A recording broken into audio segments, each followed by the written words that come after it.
देखिए, माननीय मुख्यमंत्री और सरकार के निर्देशानुसार आज से 9 से 11 बजे तक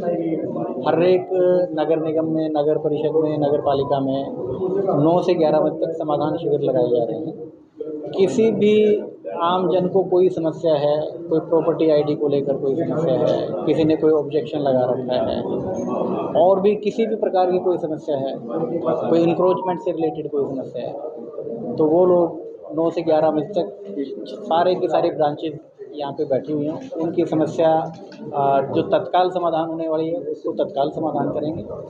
और जो जिसमें समय लगेगा, काफ़ी सारी चीज़ें जैसे डेवलपमेंट वर्क्स की आ रही हैं कि जी ये गली बनवानी है आपने, या कोई कम्युनिटी सेंटर है ये जीर्ण शीर्ण अवस्था में है, इसको ठीक करवाना है, तो उसमें थोड़ा सा समय लगता है। जो तत्काल होने वाली चीज़ें हैं उनको आज लगभग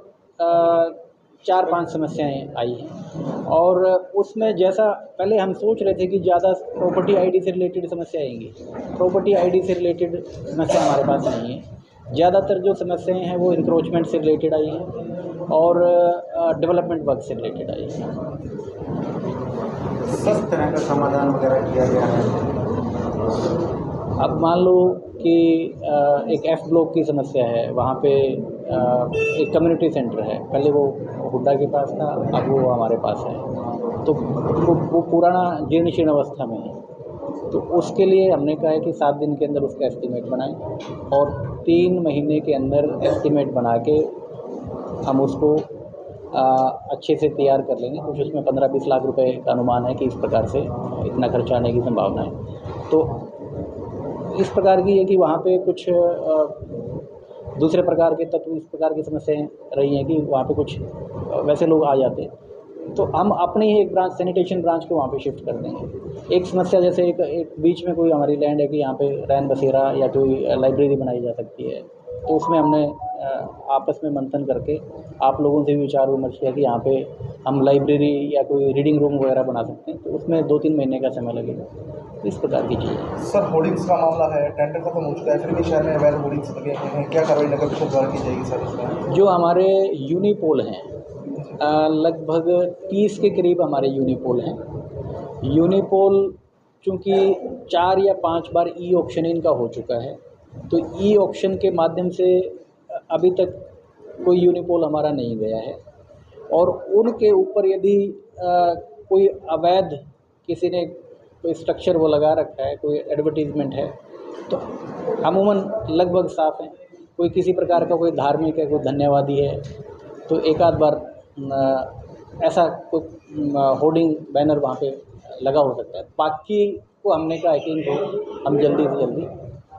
हटवाएंगे। सब त्योहारों का समय चल रहा है और बिहार में अतिक्रमण ग्राम की स्थिति है, इसके बिल्कुल हम एक टीम बना रहे हैं इसमें। जैसे आज भी 2 समस्याएं अतिक्रमण की आई हैं और मैंने कहा कि आज शाम तक इसकी रिपोर्ट देंगे, इसको अतिक्रमण को हटा के, और गवर्नमेंट की तरफ से भी निर्देश है, पिछली बार भी हमने ऐसा किया था कि शहर का जो मेन जो बाज़ार है जहाँ पे फुटफॉल ज़्यादा रहता है, क्योंकि अब अगला जो सप्ताह है पूरा त्योहारी सीज़न है ये, तो इसमें हम बाज़ारों को भी सजाएंगे, अपने पैसे लगा के भी हम बाज़ारों को सजाएंगे, और ताकि एक जो त्योहार की जो फीलिंग है वो शहर के अंदर रहे। सर आवारा पशु बहुत ज़्यादा हो रहे हैं, तो सर इसके लिए बिल्कुल सही बात है कि आवारा पशु पीछे भी हमने इस शहर की कुछ समस्या इस प्रकार की भी थी कि बहुत सारे लोग जो दुधारू जो पशु हैं उनको छोड़ देते हैं। लगभग 5-7 पशु ऐसे दुधारू हमने पकड़ के गौशाला में छोड़े थे और वो वहीं पे हैं। और इसके अलावा अब बाकी हमने कहा कि सबकी टैगिंग करवा के, जो हमारा टेंडर था एमसीसी की वजह से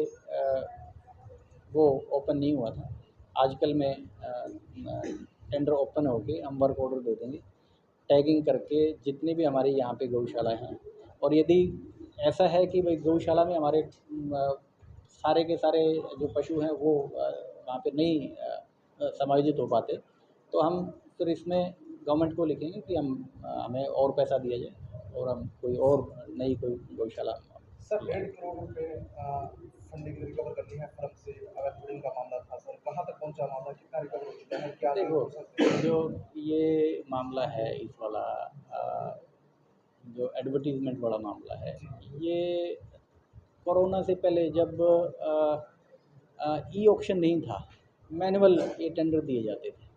तो उस टाइम पे किसी फ़र्म को, मेरे को नाम याद नहीं उस फ़र्म का, क्योंकि आपने अचानक से कोई प्रश्न पूछा, तो उनको ये टेंडर दिया गया था, तो उन्होंने 1-1.5 साल रुपए के पैसे जमा करवाए। अब लगभग तकरीबन शायद 1.5 करोड़ रुपया उस फर्म की तरफ बकाया है, उनको नोटिस दिया गया है। यदि वो बकाया नहीं देते हैं तो बतौर जो arrear of land revenue government के पास एक रहता है